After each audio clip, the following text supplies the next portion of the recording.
and welcome to Branding Wheel of Fortune. My name is Julia Masalska and I'm your host of the Made channel. And welcome everybody who's joining us. Thanks so much.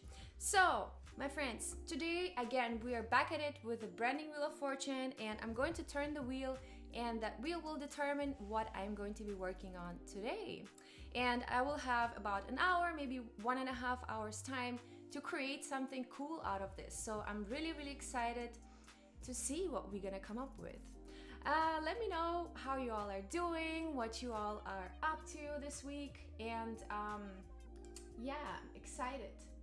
All right, so let's jump into my work screen, and what I'm gonna start with is our Illustrator file. So usually what I do is when I start designing, I usually create myself a file that I'm going to be designing in. So what I'm gonna go here in is create new, and I'm gonna name the file Branding Wheel of Fortune or whatever we're gonna come up with right now.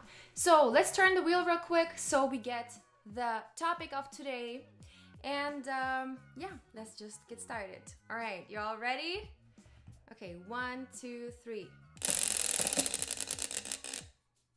All right, today we are working on a jewelry brand. Super exciting. Cool. All right, so let's do this. Thanks y'all for joining. Let me know in the chat where you all are tuning in from. We just started and we are going to be working on a jewelry brand. So let's jump into our Illustrator file, and I have created a new file naming it jewelry brand, right? So also please feel free to shoot the name of the jewelry brand into the chat. I would love to get your guys' inputs. Let me know if the audio is fine, if you can hear some music in the background, yeah, let's continue hanging out here. Cool. So we have a jewelry brand. Usually what I do is I create myself one artboard, and the size of it is usually 1920 by 1080. By the way, I'm working in Adobe Illustrator right now, and we might jump into other software as well later on, so stay tuned for that. But jewelry, so when we think of jewelry, what do we think about? We think about maybe some high quality materials, right? We think about the materials. And what else are we thinking about? We're thinking maybe about diamonds, we're thinking about glitter, we're thinking about gold. What else is there that we can kind of add to our associations? Gold. And feel free to shoot the brand name suggestions into the chat. I'm definitely going to consider them. Cool. Wakar, hi, good to see you, saying amazing content. Thank you so much. Trying. We're actually just hanging out here, and yeah, actually just having some coffee and just, yeah, hanging out here with you guys. All right, so what else are we thinking about when we're thinking about a jewelry brand? Let me actually put that as a title here. Jewelry brand. Okay. Does it spell with 2 L? I'm pretty sure it does, but I still have to double check. Let's see. Jewelry. Yes, double L. So, okay. Gonna make sure that we have the grammar on point. It's one of the most important things. Okay. All right. So we have the jewelry brand here, and then we're thinking of materials. We're thinking of gold. We're thinking of diamonds. We're thinking of luxury, right? Let's put luxury here. What else are we thinking about?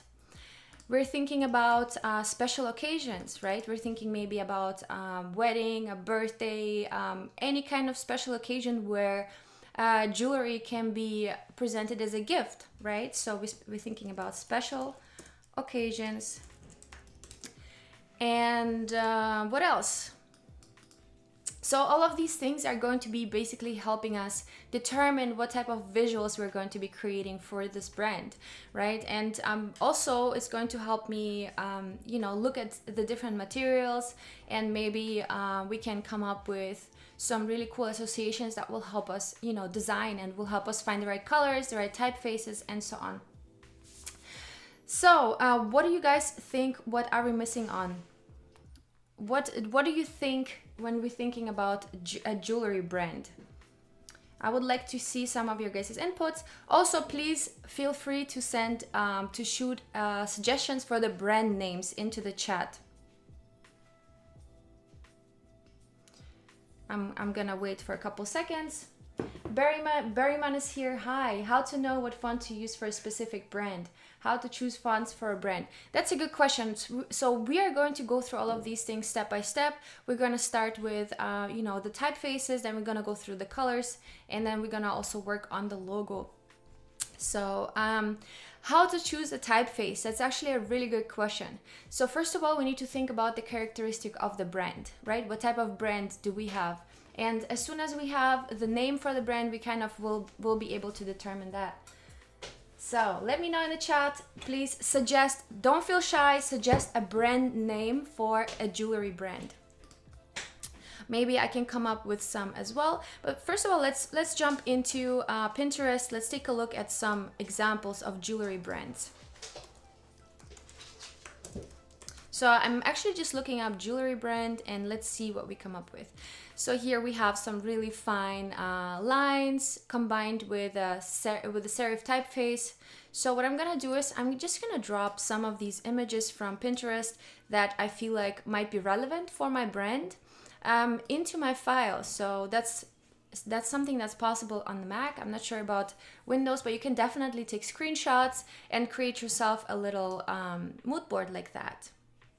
Right, so take a look what you can find here. And usually whenever you select an image, Pinterest will show you similar images. So whenever you scroll down after that, you will see similar images. And when I think about, you know, jewelry, I think about, I think about costly materials. I think about, yeah, maybe even as an association here with silk or a silky type of material. So I can definitely add that also to my mood board, although it's not necessarily something that directly has to do with jewelry, right? But so here, for example, we can also make use of those expensive looking materials like marble and so on. So we can take a look at those as well. So let's see what else we have here. We have this nice deserty look. We have these really cool looking, I don't know, plants, dry plants. That can also be a source of inspiration for us for our jewelry brand. So why not add that here too? And what else? Let's take a look what else we got here. And literally, I'm just kind of trying to determine the specific style of of the brand. I'm not actually, okay, why is it not loading? I'm not actually, taking this as a direct source of my design, but I'm trying to find inspiration right now, right? So this is what that's for. I also love this type of setup where the jewelry is presented on very unusual materials. Here, this looks like concrete. So let's pull that in as well. Hello. Okay, so this one looks like it's linked, so we can't really do anything except for taking a screenshot. So I can take a screenshot and then add it to my file here too. Cool. We do have some inspirations now. We can definitely go in and dive deeper into that.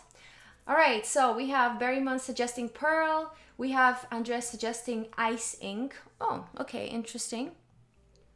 Pearl sounds kind of like as if it fits more because we have quite some pearly colors here going on. So let's create ourselves the next artboard. So I'm just going to take that artboard and I'm going to copy and paste this, and I'm going to place all the images onto this next artboard. This is going to be my visual mood board, whereas this one is kind of more of to understand what our brand is all about.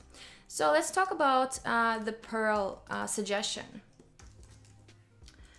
Pearl could be a good name for our brand, but I'm definitely open to more. Berryman is also saying Alankara brand name. It is a concept in Indian classical music and literally means ornament or decoration. Aha. That's a good suggestion, Alankara. Maybe something a little bit more, easy to understand for everybody. Like, I don't know, Pearl, I feel like is very general and, quite easy to understand for everybody. Even if you're not from India, will be, a good name. And whenever, finding a brand name, you also want to find a name that will resonate with everybody, right? You want to create a large target group for yourself to be able to sell your product. So why not look at synonyms? So what we can also do is we can look at synonyms. I'm just gonna go to Google. Synonyms. All right. And here we can find similar words to our, let's say, pearl. Or we can also look for jewelry. Look, so we have seed, we have nacre, we have jewel. What else? Let's put in jewel. Let's see what else will come out. Gem, ornament, bijou. Okay, brilliant.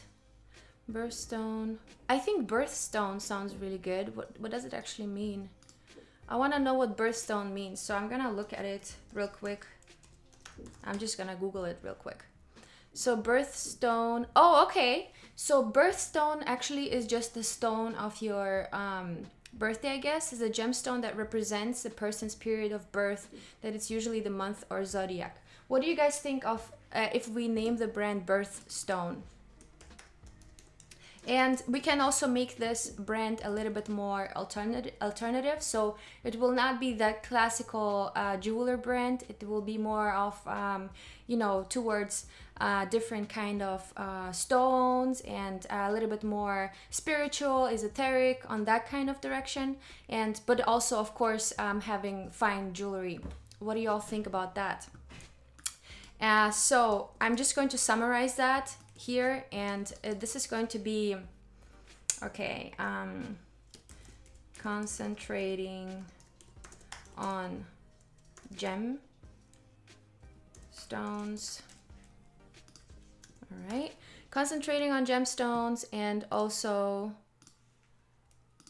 let's see, what else is our brand going to be? Our brand is going to be having to do with gemstones and fine jewelry. It's going to be an alternative kind of brand, so I'm going to write that too. Alternative. It's going to be a natural brand, because if you think of natural gemstones, you think of natural colors like beige, earthy tones, and so on, right? So we're gonna write natural here. We're gonna also maybe give it a characteristic of being unpolished. So when you think of diamonds, they're always very perfect, but when you think of gemstones, sometimes they come in a very interesting shape and they're not always symmetric. So I'm thinking of something unpolished or imperfect. Imperfect. All right, what are some more ideas for this? Let me know in the chat. Barrymon is also suggesting finery or sparkler, birthstone. We can call that, okay, finery, it can work. All right, hi Shafi, good to see you. All right, cool. So I think birthstone will be a really good brand name for us. And to make this look a little bit more nice, I kind of want to create myself a little background here. What I like to do in presentations when I'm presenting to a brand is I like to use texture in the background. So I like to add like a paper texture or something like that in the background. So let me see if I can find some of that. Also, I have, for color inspiration, I have a color library. I don't know why my Illustrator is doing weird things today. Let's see. I don't know. This is like being weird here. I don't even have a lot of things open. Okay, come on, Julia Masaska. Anyway, okay, let's just look for a color here. Cool. I'm gonna take like an off-white, so like a grayish tone, and I'm gonna place it to the back, arrange, send to back. And I can already think of, you know, I can think of some colors and I can think of some typefaces. And again, to get back to the question, how to pick the right typeface. So we can go on to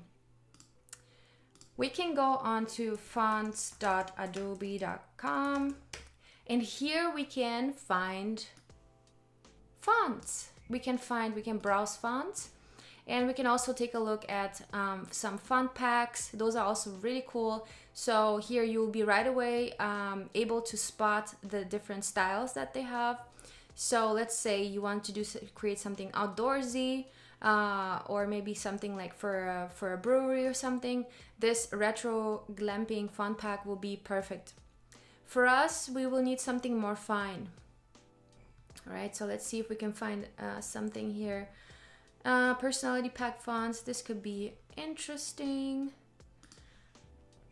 So here you basically look for different characters of fonts, right? And they all come in a font pack.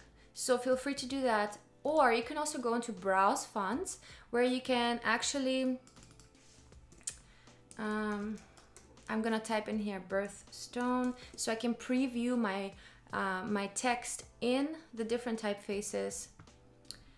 So here you can find the different character of your fonts. So here, let's say we have geometric, we have clean, we have calligraphic, we have something for weddings, we have luxury. So if I were to create a luxury brand, this will be perfect. I could definitely take some inspiration from here. But now what I want to do is my brand is going to be more, you know, on the natural side. So let's see what I can find here. Ornaments. Oh, those are just ornaments. Okay, stencil. Okay, so I think I might go for a, let's see, more of like a clean font. That's what I'm thinking of. A clean font. Western, futuristic, wedding. Yeah, so as you can see, so some of these characteristics are actually describing the character of the design you want to create, like luxury, futuristic, Western, fun. But some of these filters also describe the character of the font itself. So here, cursive, brush pen, that all just describes the font. It doesn't really tell you anything about the character of the font itself, right? So that's, so thinking about something natural, you know, something unrefined, something, you know, rough. Maybe we can even go for a rough typeface. Let's see what we got here. So we have some typefaces that basically have some texture in them. And let me actually increase the size of this so we can better see what we are working with. Okay. So this could be something, but since it's jewelry, I kind of want it to be just a little bit more refined. Let's see what else we got. This could be interesting. It's a very clear typeface. This one is also nice. All right, let's see what else we've got. So while looking at the font, you will be able to kind of see its character, right? So this one almost reminds me of like a band logo or something like that, for like a music band. And some of these are also more handwritten, which will give it a more handwritten character, which I might not actually want. So yeah, let's see what else we've got. And I'm basically just going, you know, looking for these different typefaces. And if we're kind of stuck in this phase, what can we do to kind of get rid of this stuckness? We can do some more research. We can extend our palette here, our mood board. So what I can do is, let's say I want to look for something like, let's say, spiritual brand, right? Something that has to do with spirituality. Okay, so look, so something like this will give me a pretty good idea of what I kind of want to achieve. So let's pull this in here. And here we have this font that could be interesting for us, but let's keep on looking what else we've got here. So, oh, also I love this shape up here. I think that could be also interesting. Let me go back once. Oh, this is also nice. It looks a little bit more refined, but also kind of spiritual at the same time. So let's see what else we got. Luna, Lux. Okay, these colors could be interesting for us, so let's pull this in too.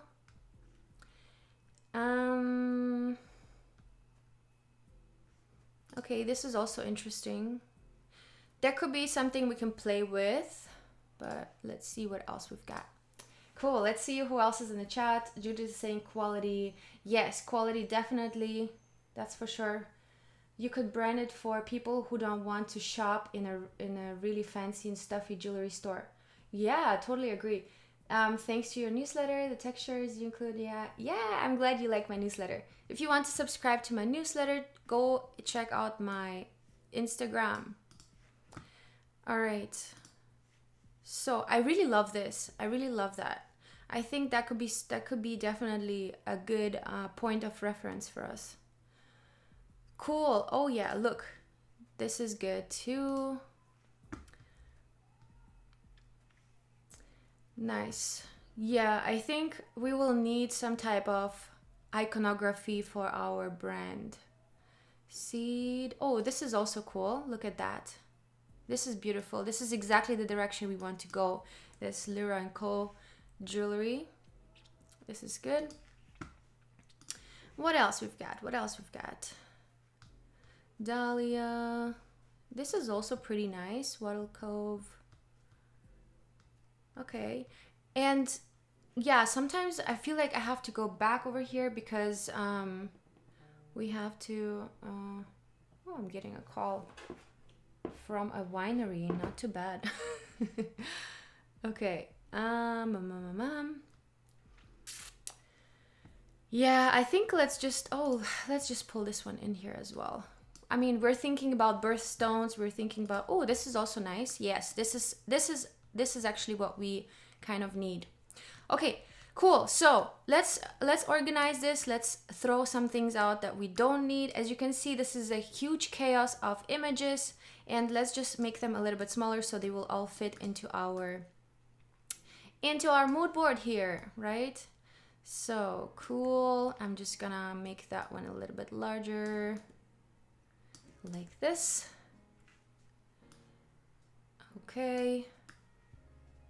All right.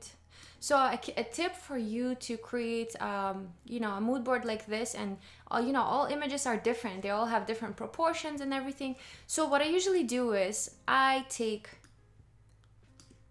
2 images and make them just the same width, and then I place it at the top, and then I just extend both of these images holding shift until the bottom of the page, and then they fit perfectly. And then I just create rows like that, It makes it really easy to create something like this. Again, I'm taking an image, taking a second image, making sure they're nice and they have the same width, right? Right now they do. So I'm gonna select both now, make sure they are at the top of the page, holding shift. I'm going to extend them to the bottom, and again we have another row, and it's a very easy way to put together images that are super randomly sized and don't really belong together or look like they belong together. Okay, cool. So we've got that. Let's add these also here on the side, just like so. And now we have some type of inspirational board here that we can use. I want to know, what type of inspirational sources do you use? Where do you look for inspiration? I'd love to know that from you guys. I love Pinterest. I love looking at Behance projects. Well, Behance projects are more kind of, they're more case studies than projects. So let's see what's happening here in the chat. Cool. Strawberry saying perhaps the text can be delicate like jewelry, script, or thin weight. Excuse me. Yes, or we can go strong and sharp like stone. Yeah, definitely. I agree. I really love this typeface. I think that one kind of really fits into what we are trying to achieve.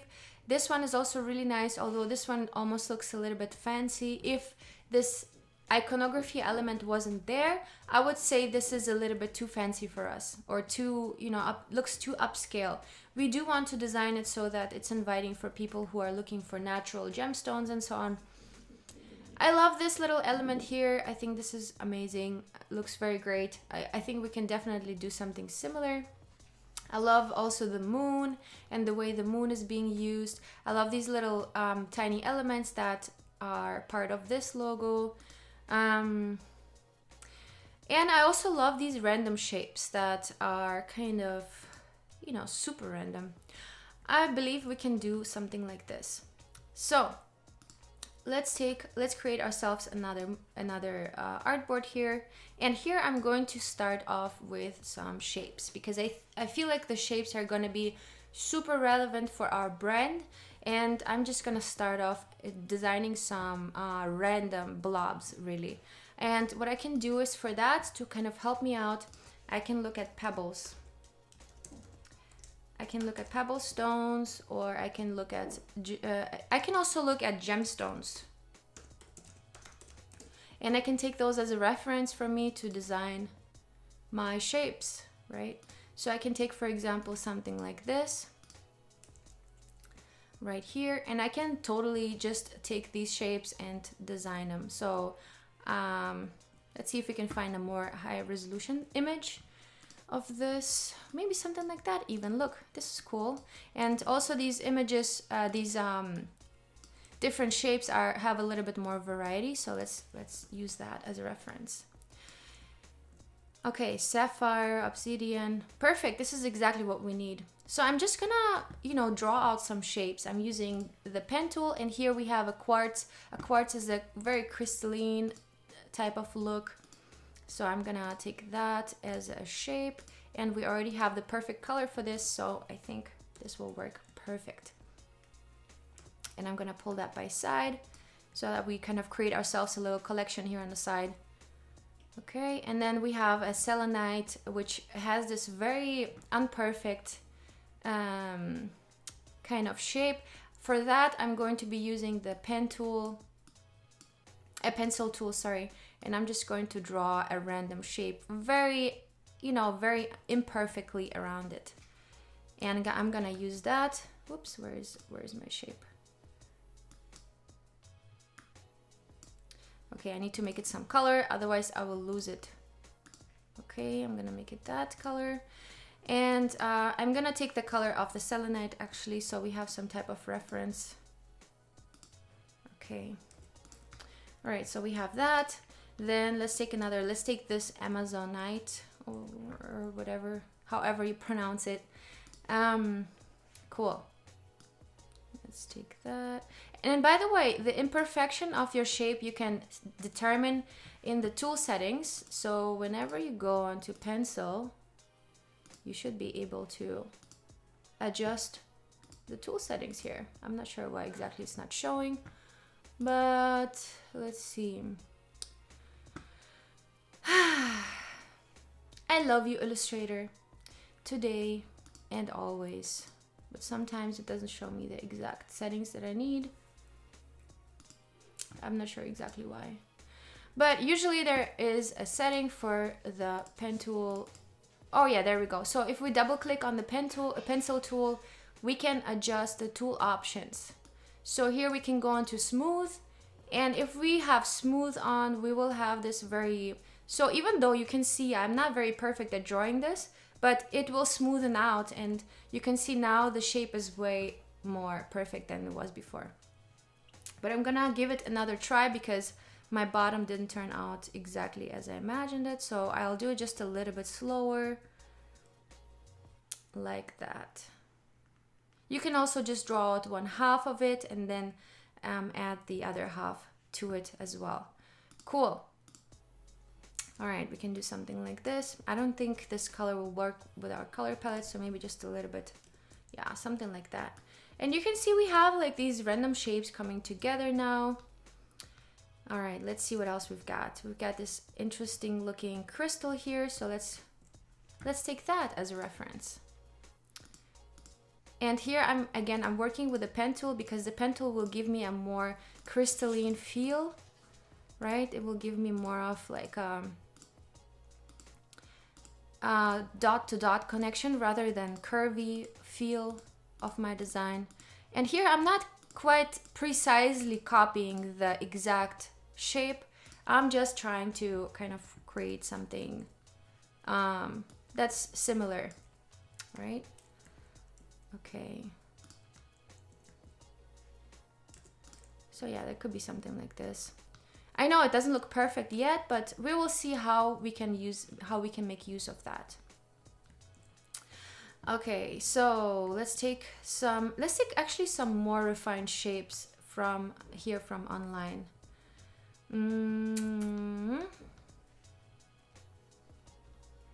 Okay, let's take a look at crystals. Crystals.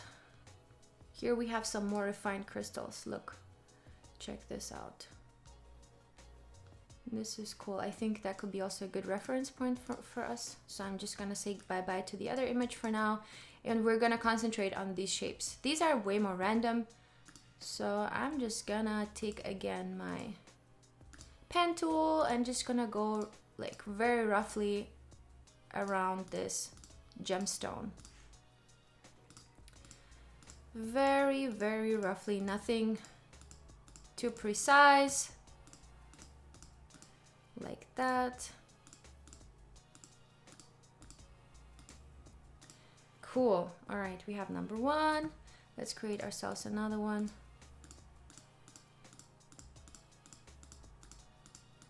It will almost give it like a feel of something that's cut out of paper, you know, with scissors. That can be, you know, for us a good opportunity to use these shapes whenever we create graphics. So that's also something, things that I always think about while designing. I'm thinking, how can I repurpose these brands for different assets for the brand, right? So let's pull these by side. These are very random, by the way. Let's see. Okay, let's create another one. Cool. And our name, I think BIRTHSTONE will work super well with this. And you know, as I was showing you earlier, taking a look at the synonyms can be so helpful sometimes to create yourself a cool brand name that also works, but is a little bit something maybe that you don't think of. Cool, I kind of like these a lot. So I'm just gonna remove maybe, let's see. Oh, I'm not sure which ones I'm gonna take, but let's see. I'm just gonna keep on creating. How are you all doing in the chat? Cool. Akil is here saying hi. Hi, Julia. I just arrived. Already working on. Anna is asking what are we working on. So Anna, we are working on a jewelry brand today, and this is our mood board. And so our jewelry is going to be a little bit more on the esoteric side, a little bit more on the natural side. So this is what I'm working on, and I'm kind of trying to take very random shapes of crystals, and those are going to be part of our design later on. So this is what I'm doing. This is what I am up to right now. Cool. And again, I'm gonna take another one, and I think once we have around 5 of them, we should be fine. And we can still refine them later on if we see some type of, I don't know, imperfections where we're like, hey, this looks like something else. And we want to avoid, you know, associations with other objects, because that can be a problematic thing in a brand.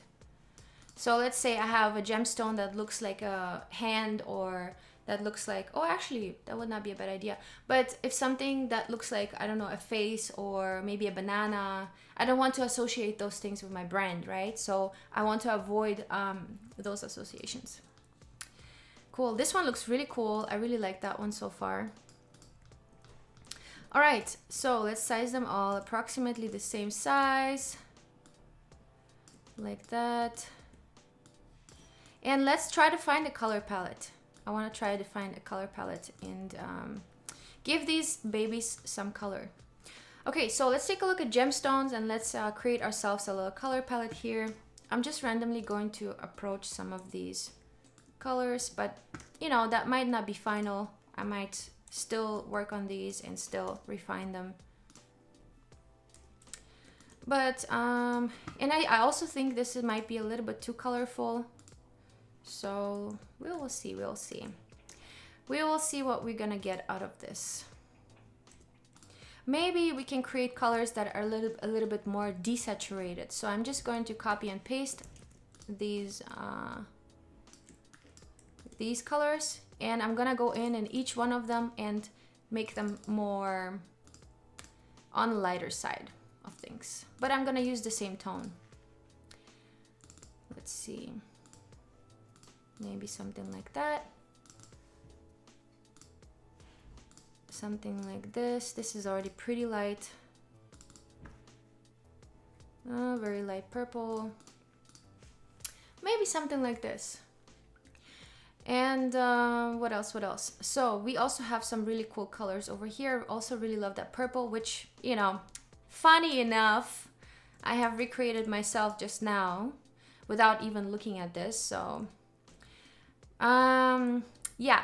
So I was saying I love these elements of like the moon and the stars. I think that would be definitely something we could play with. So let's take a look. I also want to see how these look when they are, instead of filled, being outlined. So I'm gonna see the outlines. Oh, the outlines are actually pretty cool. I love the outlines more than I love the fills, but maybe we can combine the outlines and the fills, kind of overlapping them. That can also be an option. So let's pull these back up, like right next to them. Maybe something like this, right? So where we kind of have these different colors. And now let's try to find ways to include our color palette into this. So I'm just using the colors that I just literally created for myself. And it's all super random right now. So I can't even tell you how I'm doing this. All right, so let's take another of these yellow thingies. Okay, this could be cool. This could be already something interesting for us. So this color palette, this one will go and this one will stay. And then we might have additional colors. So I'm thinking, you know, I'm thinking of this purple actually being one of the main colors, maybe. All right. Yeah, I think this kind of sums it up. I might even create gradients. So let's see if gradients will work for this brand. So here I want to create a gradient that kind of gives me the dark and the light tones of this crystal.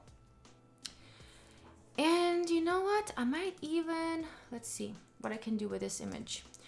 You know, you can create a vector file out of this if you go into image trace and you go into 16 colors. Let's see how this will come out. Let's see. Strawberry saying that's nice. Yeah, so look, this could be something we could use.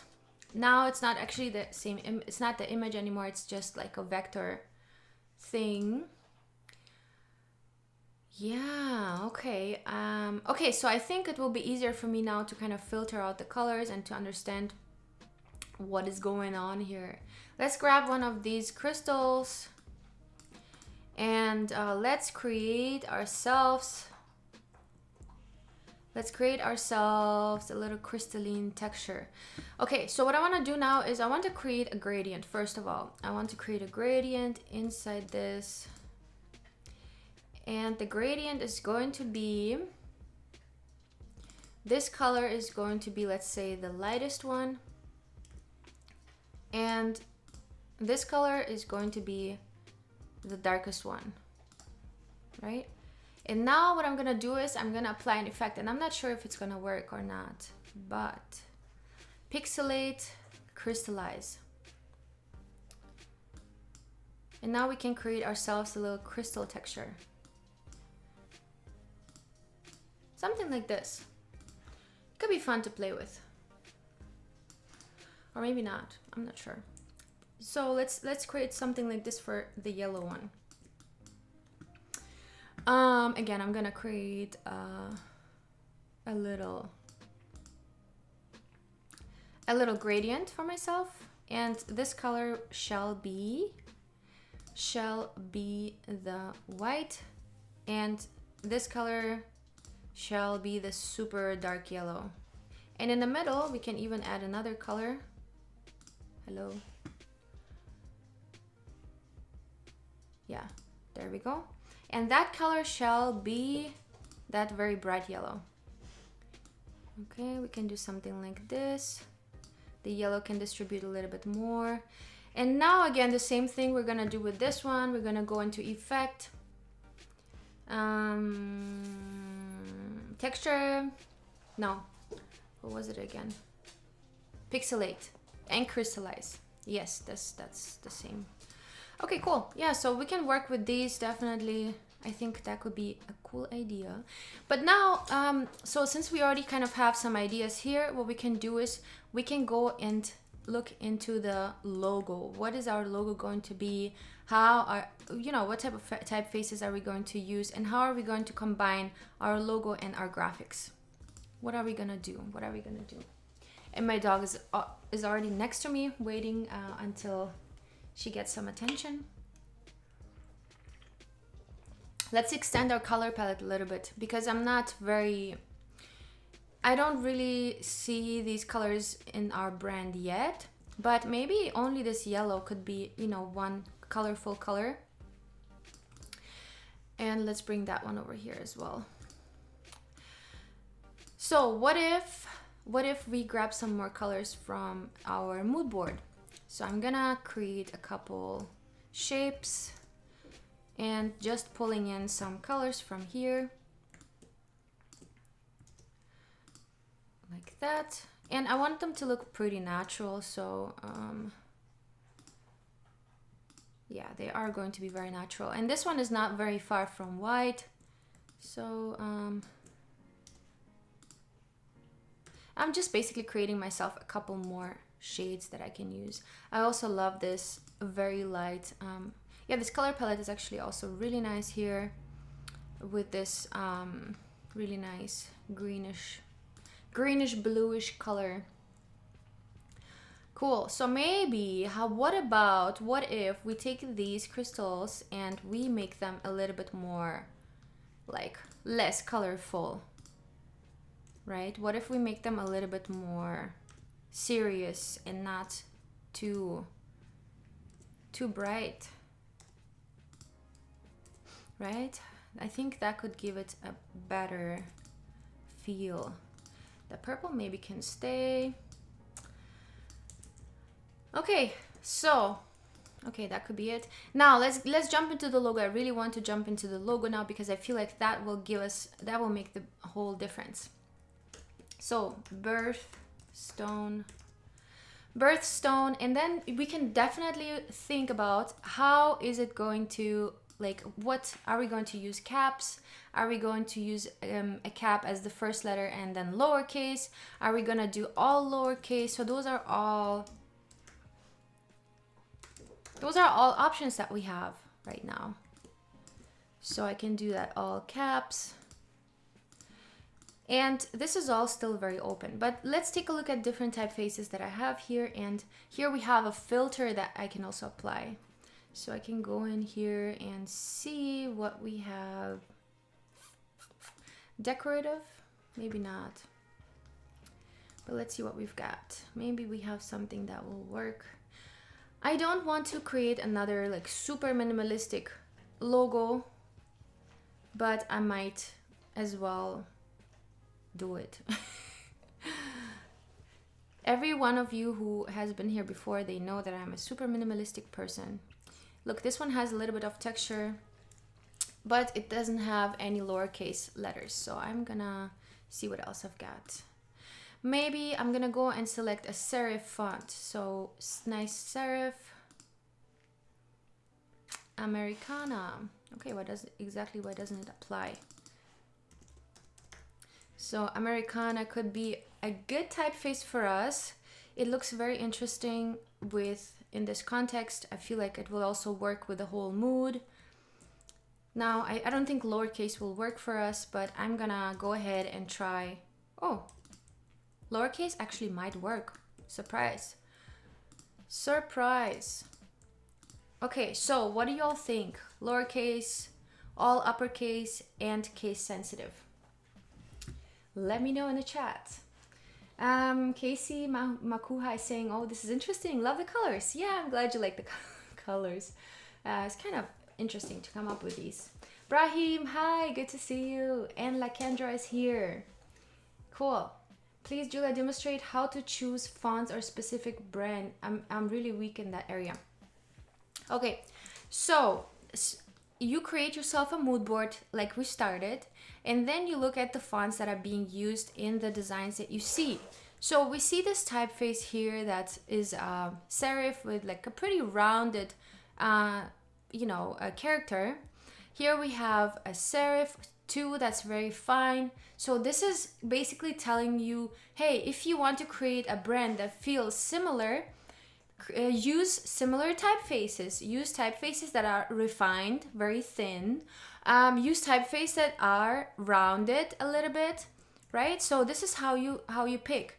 And here again, we have a serif typeface, very refined. So what does it tell us? A refined serif typeface will be great for this brand, right? So this is actually how I pick typefaces. And typefaces also have a character. So whenever I see a typeface, I see, what does it tell me? Like, it has an appearance. Like, if you see a person, you give them, you kind of identify them with a specific character, right?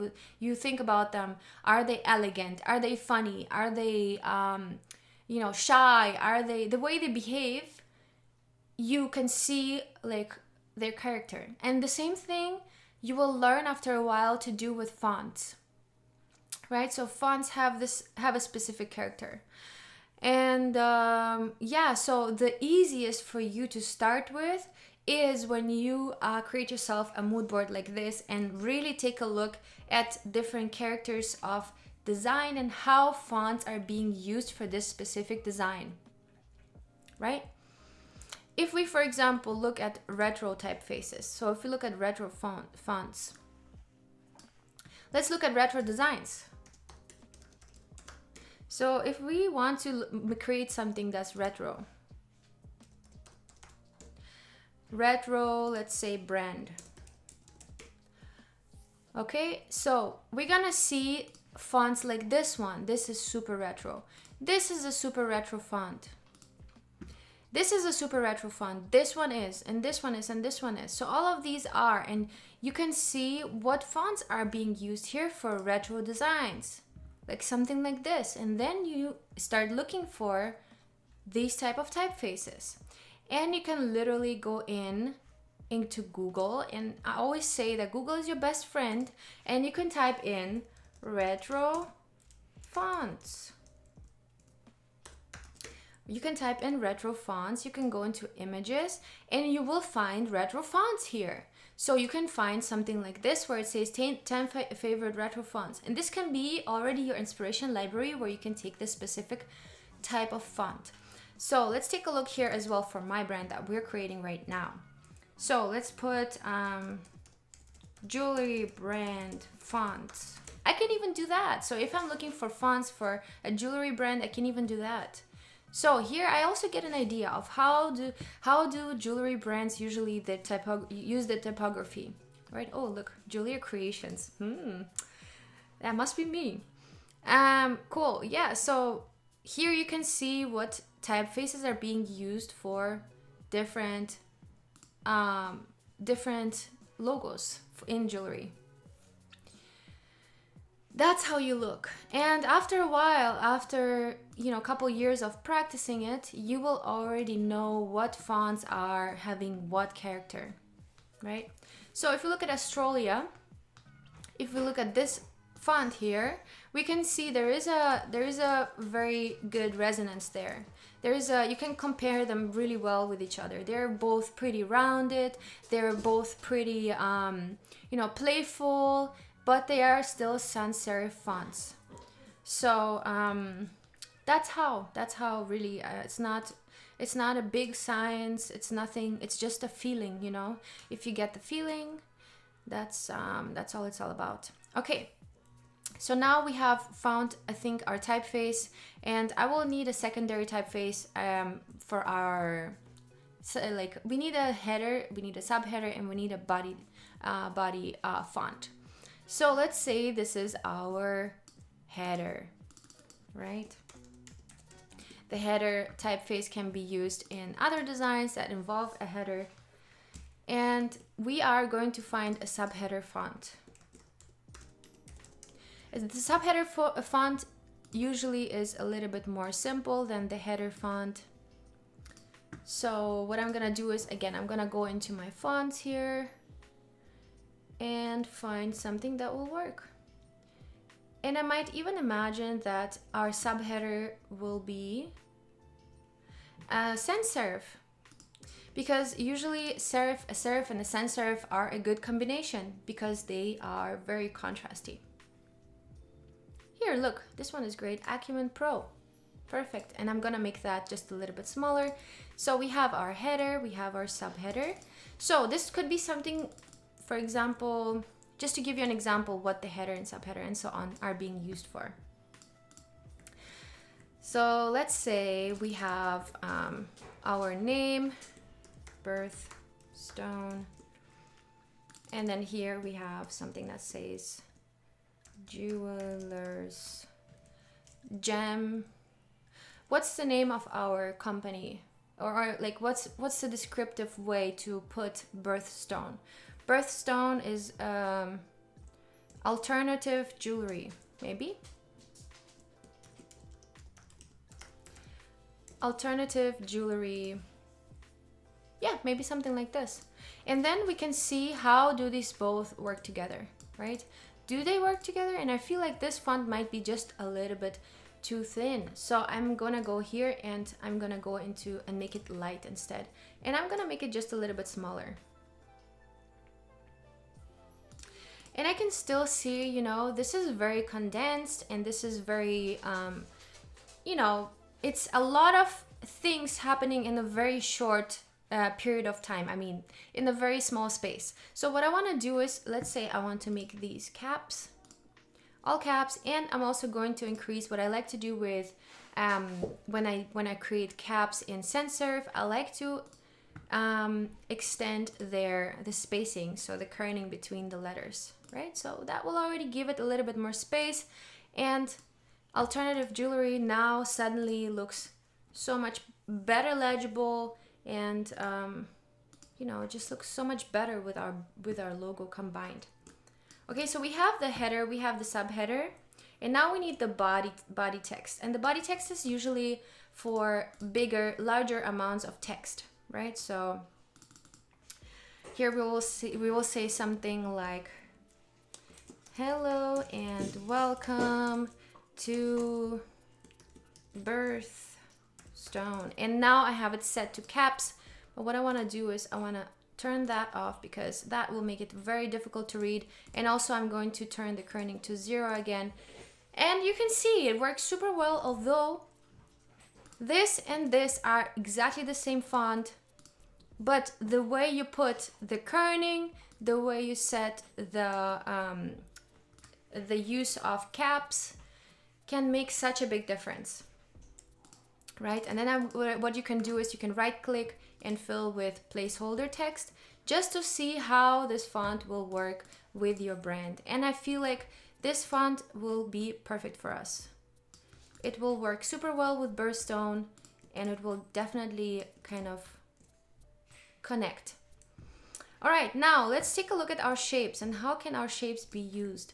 And I think our shapes can totally be amazing graphic elements here in our brand, right? So I think it's just all about the color that we use. And let's see if the purple, even the purple will work here. So we can totally take those random shapes that we've used earlier and use them as graphic elements. So here I'll put it somewhat like this. Bam. See, so, you know, although those are very random shapes that I've created from those random crystals that I found online, it still works. You know, and those can be our brand elements as well. So I can also take this one, and that can also work here. Look, this looks super cool. I love it. And in the same way, let's see how our outlines will work. Maybe our outlines will also work. Cool. Look, this could be, for example, a brand icon. That will be kind of a combination with the logo, right? Look at that. It's so unperfect and it's so unsymmetric. And that's exactly what we need in BIRTHSTONE. BIRTHSTONE is exactly that. It's unperfect. And as we look at our things that we've summarized in the beginning, it's fine jewelry, right? And fine jewelry we show in the fine shape that we've created. So it's a very thin line. It looks fine. Okay? Then alternative. Alternative means it's not the usual, and it is definitely not the usual as we are using these shapes. So definitely alternative. And natural. So what does natural mean? Natural means natural colors. We are not using any crazy colors that we had here earlier. These are all colors extracted from the gemstones, right? So these are natural colors, and that's exactly what we say with this, right? Natural. And now let's see how that can be combined. See, this will give it even a stronger character. Look, this very unperfect shape with this more crystalline shape could totally work together, right? Let's see how that can be kind of put together. So variation 1 is, you know, shape goes inside. Variation 2 is shape kind of goes around and almost follows the same shape, but not quite. And variation number 3, shape kind of locks in the other shape, right? So how can we use these brand elements? Maybe something like this. Maybe we can use them on top of each other like that. Maybe BIRTHSTONE can have a very, very unsymmetric shape as its you know, main brand element. Maybe it's this one that looks like a crystal actually and is completely black. Could be. That could be. But I think that looks a little bit too rough, and I think the black color makes it very, very intense, right? So I think that might not be the best solution for us. But I think this one is actually perfect because it says exactly what we want the brand to say, right? So we want to remove these, and we're going to use this as our logo. Right, now let's take a look, how can the logo be used and what are the different lockups the logo can be used, and let's kind of try to finalize this. So BIRTHSTONE, we have our logo here, and wait a second, we forgot something. We have our alternative jewelry here too. So I'm gonna take that and I'm going to center this so that it can be kind of like a descriptive element in our logo. BIRTHSTONE, alternative jewelry. And I feel like this could be just a little bit smaller for now. Okay, this could work. And you know, the color will also matter a lot. So I'm going to outline this, Command Shift and O, and I'm going to center those. And I'm going to group this, Command and G. And I also am going to create an outline of this black line. Right now it's basically a shape that has an outline, but I want to create an outline around the both sides, around the inside and the outside of the shape. So I'm going to Object, Path, Outline Stroke, And there we go, we already have the outline from one side and the other side. That's what we want. Because if we don't do this, and we scale our object, you will see that the proportion of the line will get thicker.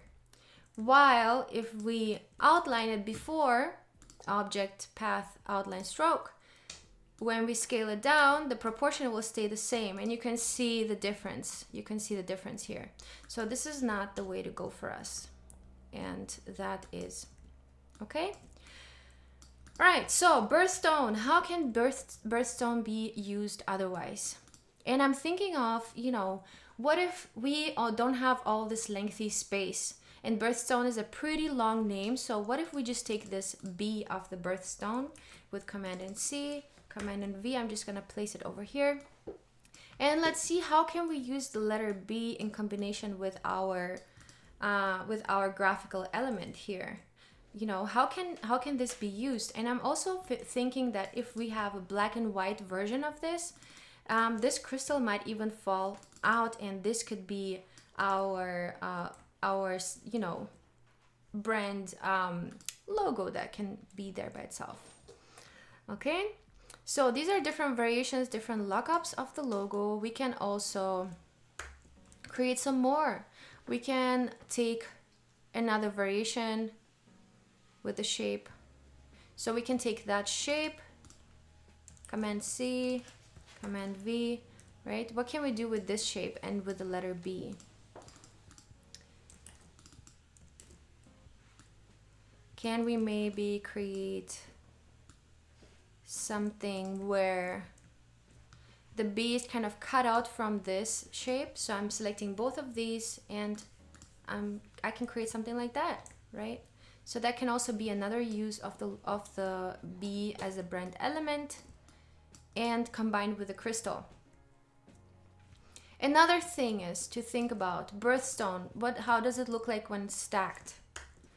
How does it look like when the words are stacked on top of each other like this?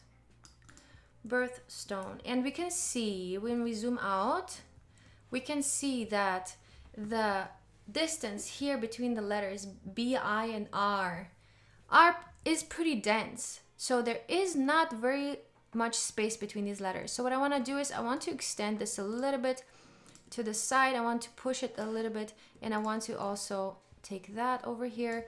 And I think this will give it way more breathing room, and it's just way more balanced now, right? The same thing we can do here with the E, just a little bit to the side, and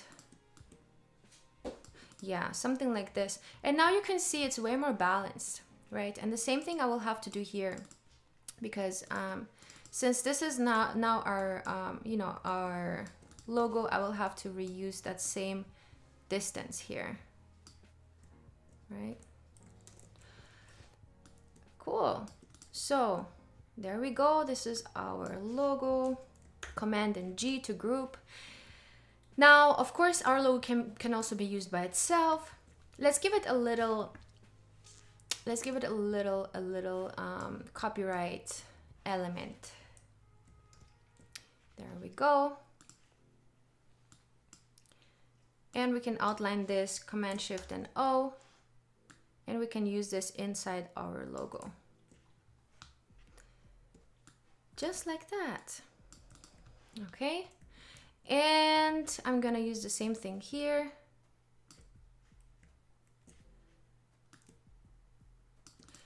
Okay. And now we already have our logo set, and I think it looks great. I think this looks awesome. Command and G. Now, let's take a look at our color combinations. How can we use our logo with color? And what colors is our logo going to be in the end?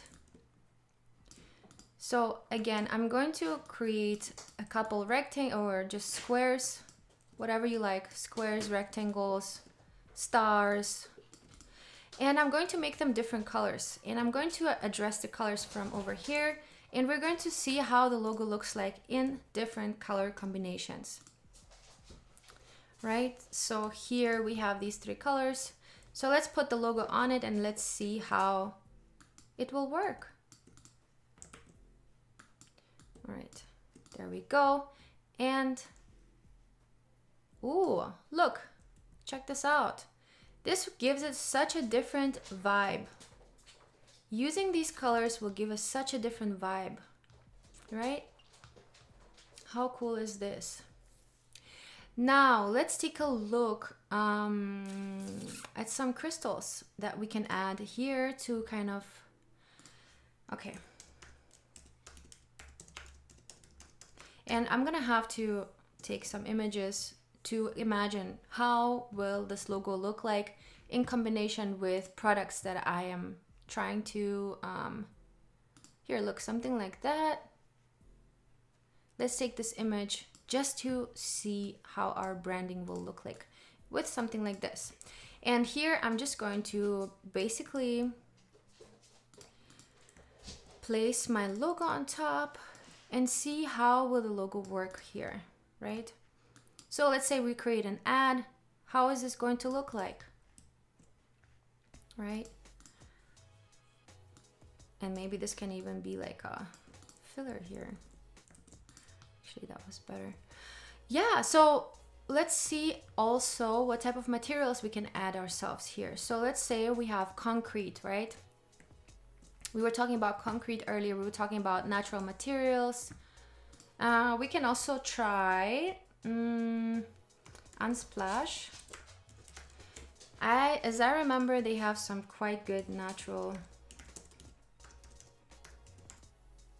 materials. And by the way, this branding process, this is just, you know, for you to be able to see how I do the whole visualization of this. But it's not actually the whole branding process, because the branding process is much more than that. What happened, Blondie? What happened? Okay, let's see what type of materials we've got here. And I'm kind of looking for let's take a look at concrete.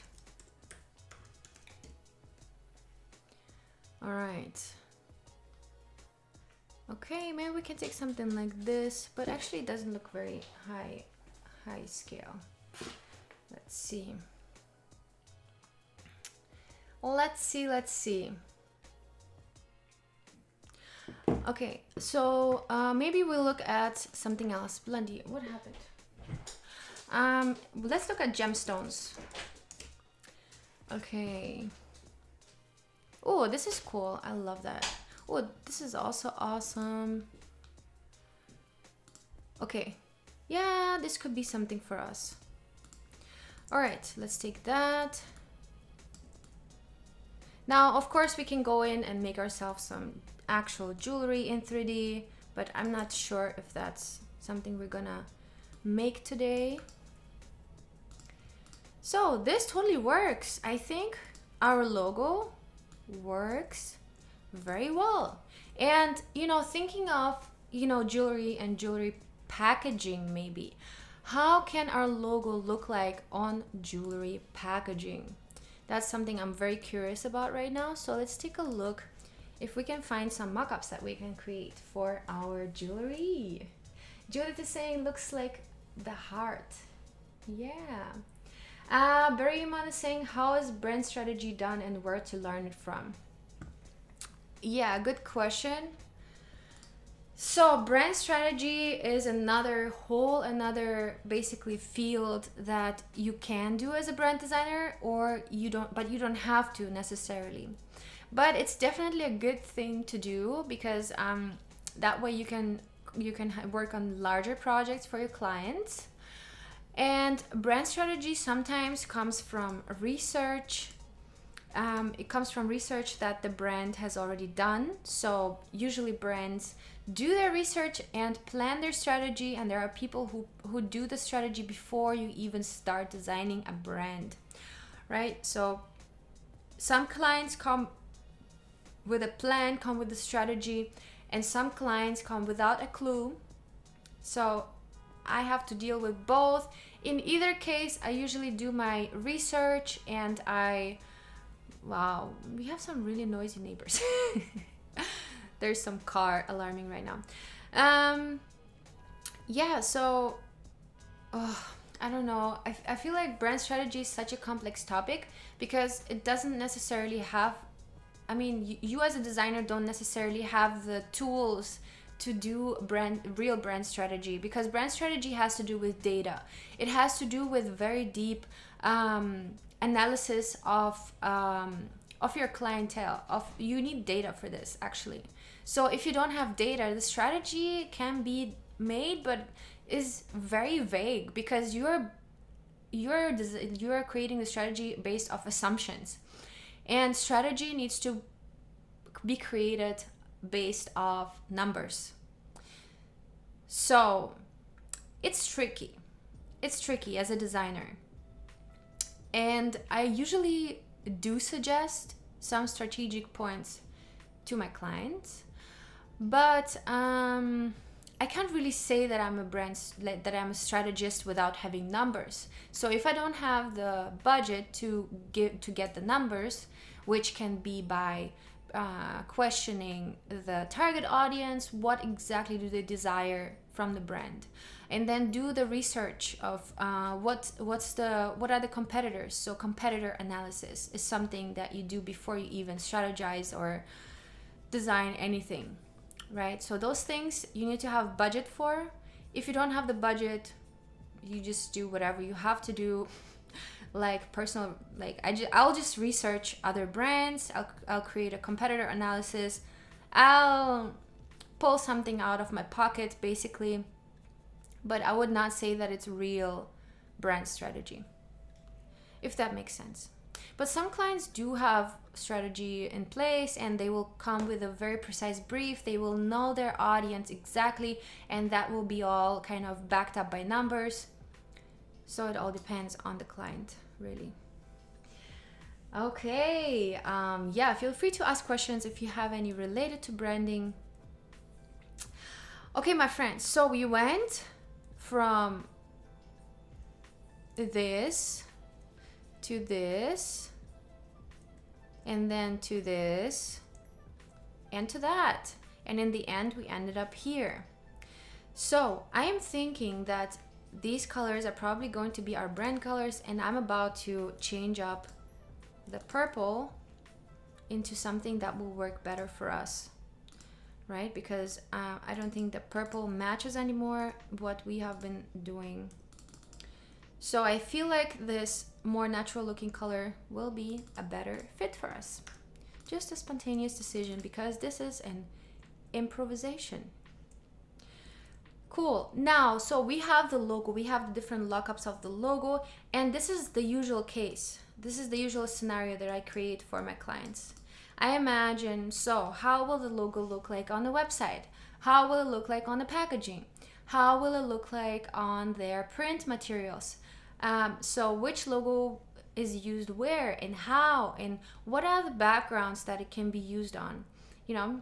And then you will have to define what's the spacing that has to be left around the logo. And I want to show you that because I see a lot of people doing it wrong. So I see a lot of people creating something like this, where they create a little frame for the logo. Let's say it will be very, very like something like that. And then they will create like a little outline around, and we'll say, so we need to leave this much distance around the logo, right? And then they will be like, okay, so now we will have to define this is going to be X, and this is going to be Y, right? Oh my gosh. Okay, let's see. All right, so this is going to be X, and this is going to be Y, or maybe even all the same widths. But what exactly is this X and what exactly is this Y, nobody ever defines. So how are you supposed to know how much distance to leave around the logo, right?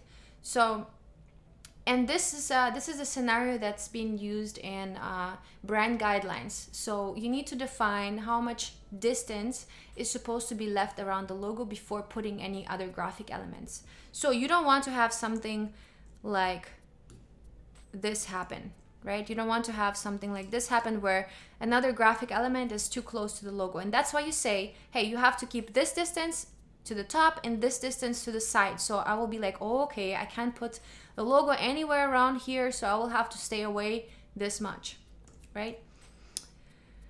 So the common mistake that I see is that the X and the Y are not defined. And the way you have to define it is you have to take an element of the logo itself and take it in the same proportion. So what you can do is you can say the B can be my orientation point. The B can be my orientation point, and I cannot go in and be like, oh, okay, so the B will be like this, because there is no relationship to the logo anymore. I will have to keep the same exact size of the B that I use inside the logo. So this is how I describe that. And that's going to be, I'm taking a part of the logo, let's say the B, right? And I'm putting it on top. So I know, okay, so this is the distance that I can have. Of course, you can also go in and be like, oh, okay, so I'm going to use 2 B's as a distance because I want to have more distance, right? So let's say 2 B's in this direction, and they have a direct relationship to the logo because they are that exact same size B like this one. And then we'll say 2 B's in this direction. This is how you describe safe space. You don't describe it with an X and the Y that don't have any relationship to the logo, right? This is how you describe safe space.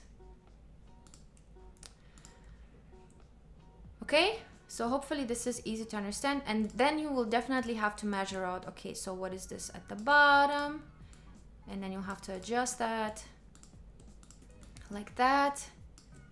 Of course, you can make it nicer. You can make it look way nicer than this. You can make it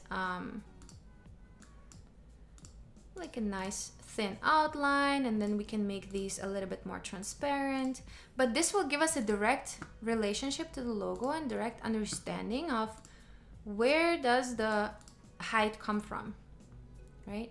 And here we need to be precise. We need to be very, very precise here. There we go.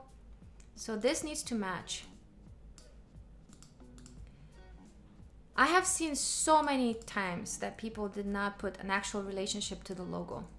Okay, so this is how it works, my friends. It's not difficult. You just need to be logical about it, because what is the X? What is the Y? You know. Cool. And now we have very defined way of spacing around the logo. Cool. Another thing. What colors of the logo are we going, like what's the color that we're going to be able to use for the logo?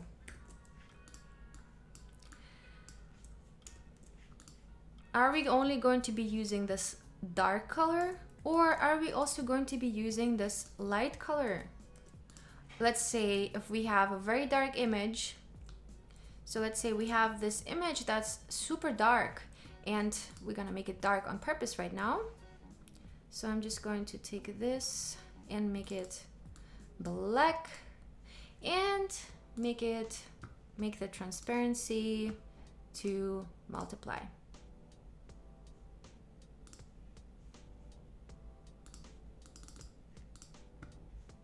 Okay, why exactly doesn't it do anything?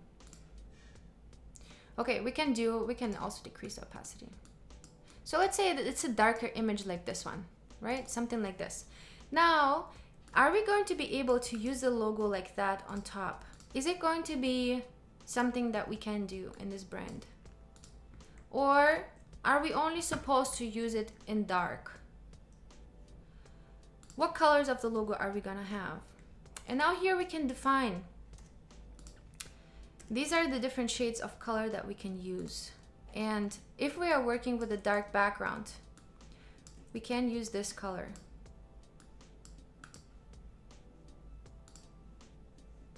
And now we have the transparency here set that I want to turn off.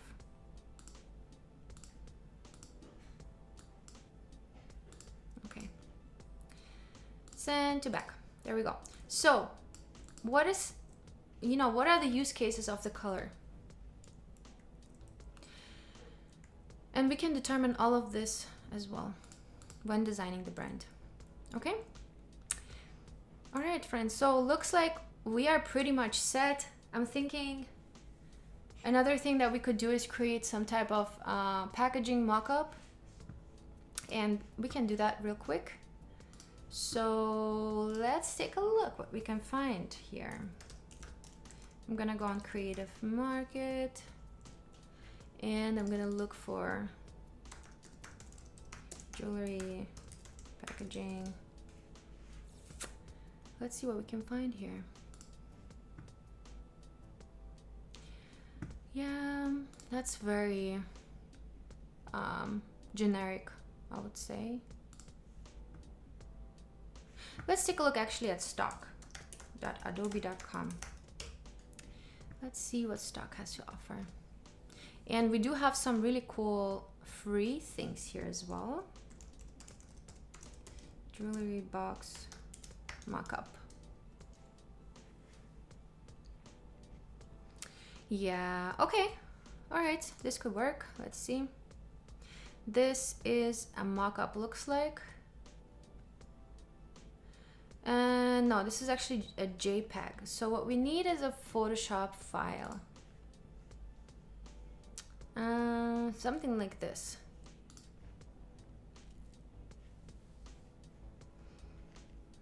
All right. Yeah, this is much better. Okay, maybe something like that. And this is a JPEG too. I don't understand.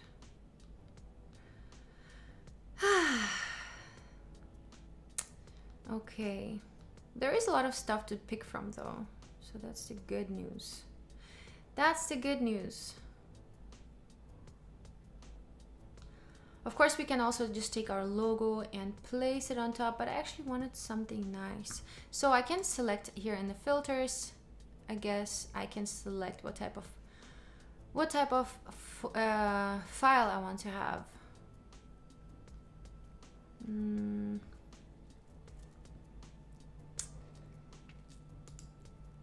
Photos. And here I want to have a Photoshop file, which I'm not getting. Yeah, I'm not sure. Maybe we can do something like this. Let's just do something like this. Get ourselves a little JPEG from a little baggie like that. And then we can create our own mockup.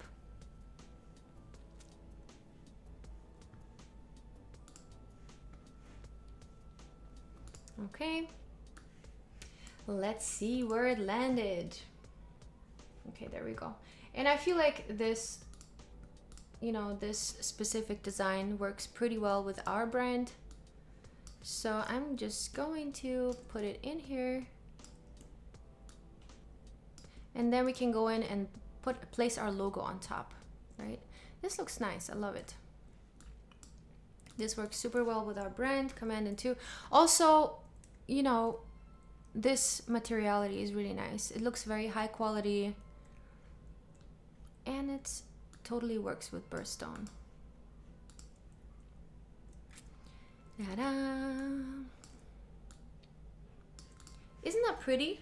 It kind of looks pretty, right? It looks nice. I like it. What I can also imagine here is having this option, or which I think will be working the best, but we can also try out this one.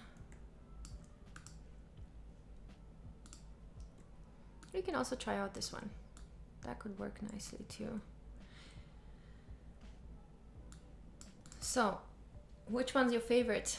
The first one or the second one? What we can also do is, we can also do something like this. And I feel like the black is easier to read. So I'm just gonna, let's see.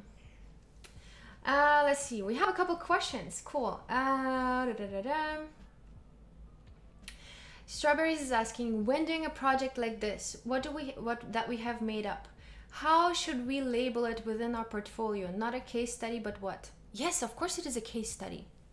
Of course it is a case study. Just because you haven't worked for a client, for a real client, doesn't mean that it's not a case study. You can still put your effort into it and make it a case study, of course. You know, half of my portfolio are case studies for passion projects, and that doesn't stop clients from reaching out to me and hiring me for jobs, you know. So I definitely recommend creating passion projects. You don't have to mention that it's a passion project, but if a client asks you, of course you can say, hey, this is a brand that I thought will be, you know, would be interesting to work on, and that's why I created this passion project. But you don't have to, if they don't ask you, you know, let them assume that it was a real client. Cool. And it is very realistic. I mean, if you had a real client, what would be the difference? The difference will be that you probably do the same things that you're doing in your passion project, and you would have more restrictions. So the case will be that they will come up to you with specific requirements, with a specific mood board, maybe with specific strategy that they have in place, and with a target audience. Now, the good thing on the passion project is that you don't have none of these limitations, and you can really fly like a bird in the sky and just do whatever you want, which is really amazing. Sometimes, you know, just having the freedom of doing whatever you want can be, on the one hand, really difficult, and on the other hand, it can also be very freeing because you really don't have none of these limitations. All right. Okay. Berryman is saying, also, is it necessary to meet or talk to the client for the brand identity? Or is it okay if we go with email chatting system and using questionnaire to understand them? Definitely talk to the client. Definitely. So first things when a client comes to me is that I jump on a call with them. I want to connect with them, right? I want to see them. I want to you know, have them talk about their brand without having to write too much. Also, you save their time writing things down. To fill out a questionnaire sometimes can be so time consuming.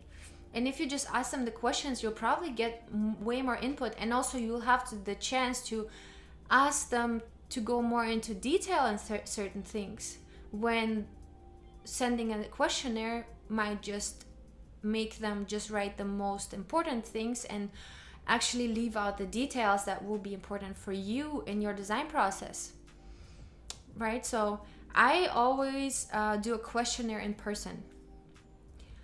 Okay, but that's your decision, because a questionnaire in person can also take up too much time. Not too much time, but how do I say this? So a questionnaire in person takes up your personal time, whereas just sending out a questionnaire, right? It will take up the client's time anyway, but there you get to really face-to-face meet the client, and you have to invest the time to meet them, which is a good thing. I always have a very personal relationship.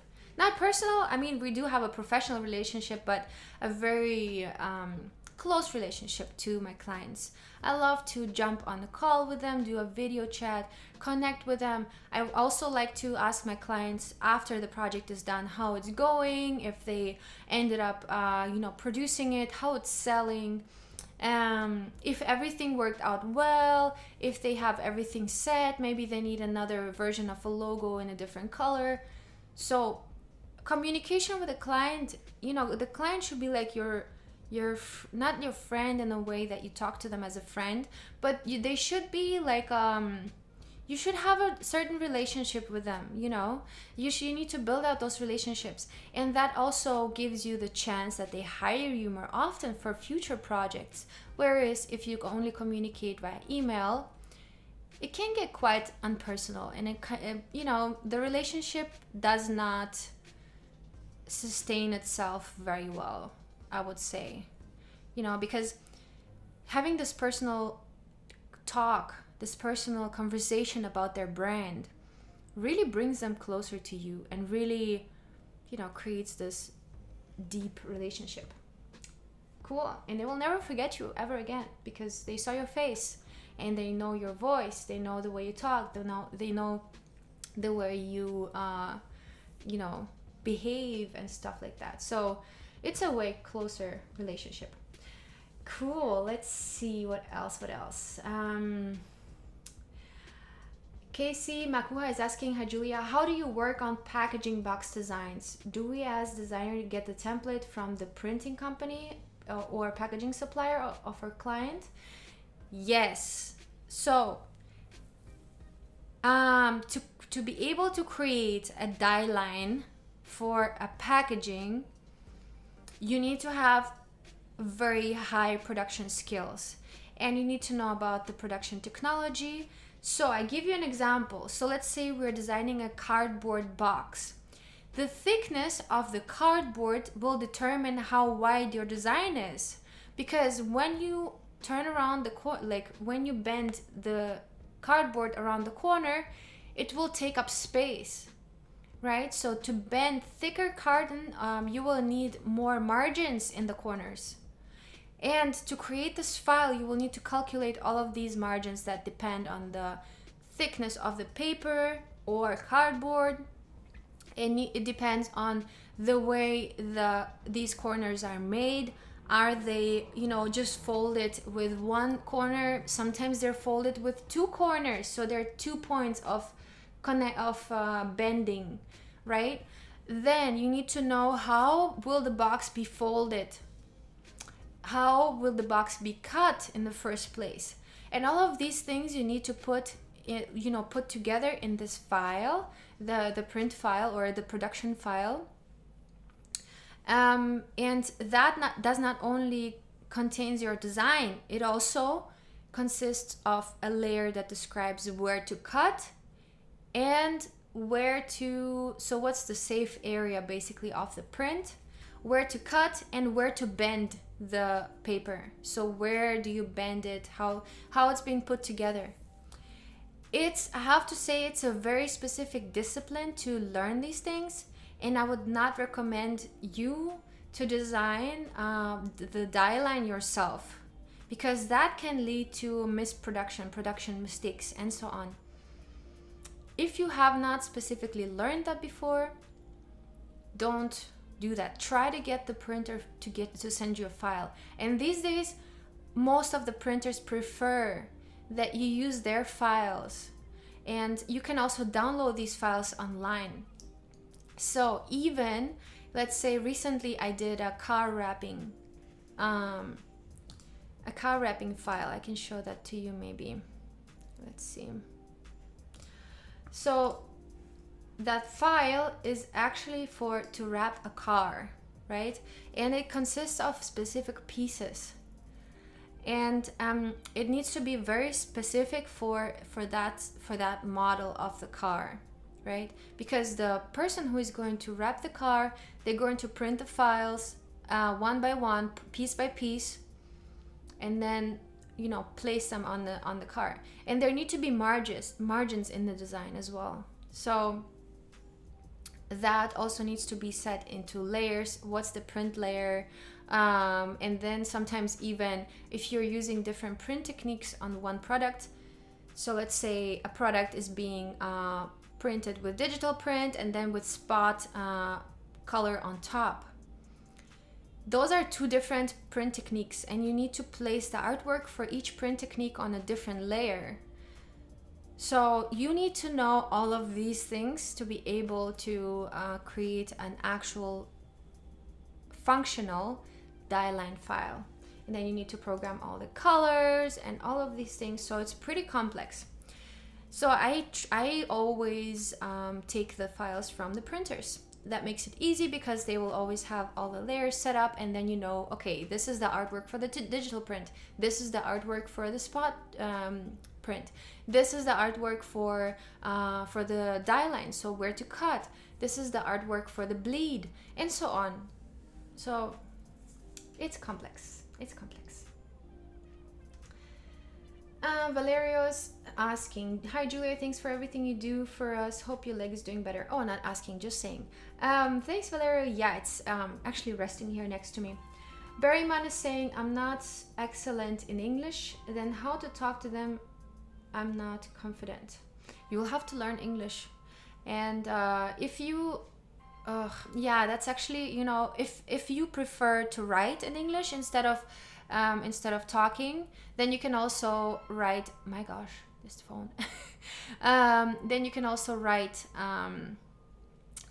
in English if you prefer writing instead of having a personal conversation. I wasn't confident with my English neither, but I still have an accent. And the most important part is that the customer knows what you're talking about. The rest, you know, using complex language is not even necessary. So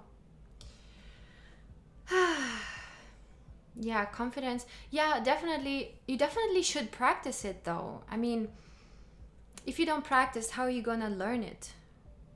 Right? So that's what I'm thinking. And why not just put yourself out there and try to practice it and try to talk to your client and try to make yourself understandable. And that's how you will also learn. All right, Strawberries is saying, so with these passion projects, aka case studies, when we write about the company in the project description, we should write in the present tense as if it's real? Yeah, absolutely. You can write. So here, for example, I could write something like, BIRTHSTONE is a, let me get back here. BIRTHSTONE is a jewelry brand concentrating on gemstones and fine jewelry. They have an alternative and natural approach with an unpolished and imperfect appeal. Their target audience are people who believe into birthstones and blah blah blah blah. So I will talk about the target audience, and then I will talk about the challenge. So the challenge in this project was to target the specific audience and use graphic elements, colors, and typography to address this specific audience. And then you write, how did you solve this problem? How did you solve this challenge? So then you go get more specific. Then you're gonna be like, using colors extracted from the crystals, I have created a natural looking color palette and combined it with shapes that I have extracted from crystals. So here you're kind of talking about the visual concept that you've created to solve all of these problems that you've described in the challenge. That's how it works. And then you show all the graphics in the beginning. I will break down the brand into logos, color palettes, typefaces, and then show mock-ups of how you put it together. So how does the logo look like in different colors? How does the logo look like in different lockups? What type of colors can the logo be placed on? How does the logo function in different contexts? So how does it look on a bag? How does it look on a box? How does it look on a paper bag? And create more mock-ups, make it look realistic, use the mock-ups that fit within the style of your brand. I also always recommend to create your own mock-ups. So if I had time now, I would take a little piece of paper. Let's say I would have a piece of paper, I just cut it out and take a picture of it, maybe with some stones right next to it, and then make it in the form of a business card, and then I'll take a photo, retouch it, make it look nice, and then put my business card graphics on top of it in Photoshop and make it look as if it's printed. So you can also create your own mockups. Definitely also helpful. All right, what else? Oh, do we then have to coordinate with the supplier to have the designs printed, and is it another cost for branding? I like to communicate with a printer because that way I avoid a three-way communication through the client, and I can directly ask them questions, and I can also answer their questions if something is unclear. I always tell my client they can feel free to connect me to their printer, and if something is unclear, I can, tell the printer what I meant. Hopefully that answers the question.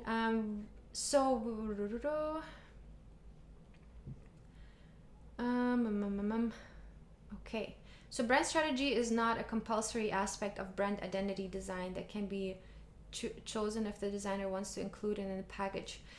If you are doing the brand strategy for a brand, definitely calculate it in the same way as if you are working on a packaging project and you have to create a die line from scratch. You can learn it, but you have to charge for it because it's a specific task. It's not just you placing artwork into an existing die line and designing it, of course, which is actually your job, but also creating the mechanical for it, so the technical file, right? All right.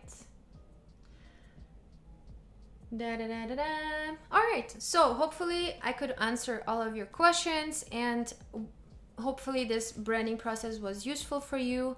Usually my branding process takes about 2 weeks, 3 weeks, depending on how much the client is available. And if you want to suggest future topics, make sure to follow me at Julia Masalska on Instagram. This is where you can find me. This is where you can ask questions. And I'm also going to be creating like a question box where you can submit future topics. So this was one of them submitted by one of my followers. All they did is just write jewelry brand into the question box. And yeah, this is what we came up with today. We came up with a whole brand. Of course, this is just an improvisation branding, right? So I only took like 1.5 hours for it. But this can be a concept that you in the end come up with. What I usually do is I create a bunch of these different concepts for my client, so probably 2 to 3 that I see fit, and then I present them to my client to see the direction that we want to go. So this in my actual branding process, that would be just a beginning. That would be just one concept, right? But it's great if you want to work on a passion project. This is going to be an awesome kind of starting point for you. And you can totally, create yourself a one brand a day. That could be a challenge if you wanted to. But cool. All right, my friends. So, do you do brand strategy for a brand? Yes, I do brand strategy. I mostly get the numbers from my clients, and then I use the numbers to make assumptions, to make decisions. All right, any other question? Cool. All right, hopefully we could answer all the questions, my friends, and thank you so much everybody for tuning in. It was again an awesome project that I was able to work on, and we will have these every single Friday. So next Friday, feel free to tune in, same time, same place. And also I'm going to be doing daily creative challenges today in about 45 minutes on be.net/live. Feel free to join me there, and I will see you guys next time. Bye bye, have a great weekend.